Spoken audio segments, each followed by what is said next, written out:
برګر وای نن سبا خلک په دې ټیک ټاک باندې یو بل سره خبرې کوي داسې آنلاین راځي او په هغه کې پردې خزم وي سړیم وي نو یو بل سره خبرې داسې کوي بې حیا خبرې کوي.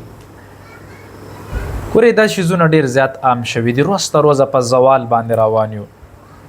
مونږ وایو د ملک حالت خراب دی، ملک حالت مونږ خراب کړی دی. په دنیا کې ټولو کې ارزان انټرنیټ پاکستان ته ملاویږي او کم دا خزه او کم دا سړی عریانی کوي په دې باندې او په دې باندې فحاش خبرې کوي، بد خبرې کوي. نو د دنیا لږه زندگی د صاحب درنوتی الته په جهنم کې بیا سوځي. په روایت کې راځي وی مور عائشه رضی الله تعالی عنها فاطمه رضی الله تعالی عنها وی یوزل الله رسول ورته وی سپوږمۍ کته وی وګوره بچي وی نه باجان نه ګورم وی ولې وی په دې وخت کې وی سړیم دی ته ګوري وی اسنه وی زمو د سړو نظر په دې باندې یوځو لګي. حالان کې د دیوال نه سړی خو ولړی دا دی خو ولاړه ده په دې کې صعيب نشته چې خزم دی دیوال ته ګوري او سړیم دی دیوال ته ګوري، خو حیا و پکې د حیا نه ډکوه.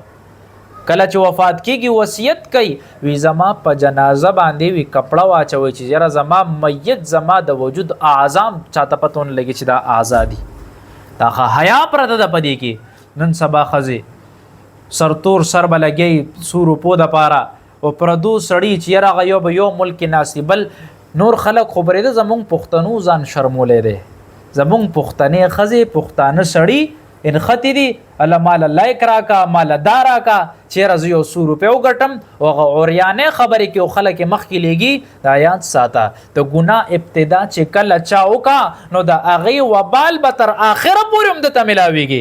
ک یو سړی چرته یو غانه او ویلا هغه سړی هغه غانه باندې تصویران پریدي نو تر سو پورې دا غانه رایجه ده د قیامت پورې رایجه ده.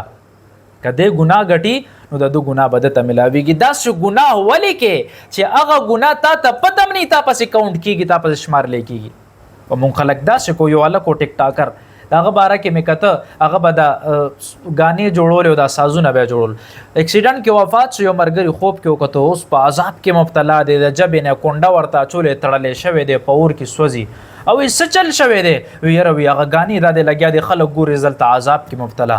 دا مرګري وای ز ډیر زیات او یریدم اسنه د کار خزم کوم هغه ما اکاونټ ډیلیټ کا او هغه فالووران په میلیونونو کیو. هغه چې دا حالت مې وکړه ویلاړم وی پیسې مې ولګولې وی دا غي اکاونټ پاسورډ خو مونږ ته پته نه و بعضې داسې د دې ماهر کسان هیکران ورته وی چې هغه وی ما د دې اکاونټ راوویسته وی هغه اکاونټ نه مې هر څه ډیلیټ کوي چې بیا مې ډیلیټ کا هغه راته وی ډېر لوی احسان دی را سره وکړو چې خوب کې مې وکړه نو دا خو ګناه در پسې راځي. یو 100 روپو د پاره ته خپل عزت نه اعلان کې او زمونږ د پښتنو ښځې خو په دې باندې مشهورې وي چې کم ځای کې پښتنې ښځې وي د هغې عذاب تا ته پته ونه لګي چې دا د دې سر دی او که دا د دې اوږه ده او که د خپې دي. خو نن سبا هغې ټول نه فیشن د دې شیزونه نه ځان وساتئ عذابونو کې به مبتلا یې. مرګ به در باندې راشي ملک الموت به در باندې چغه ووایي ټول عذاب دې دننه وشلېږي. څومره لوی خلک لاړه د قبرستانونو ته وګوري ښکلې ښکلې نوجوانان دا دې په دې کې پراته دي چا څوک چا پته لګي چاته هغه د په عذابونو کې مبتلا وي.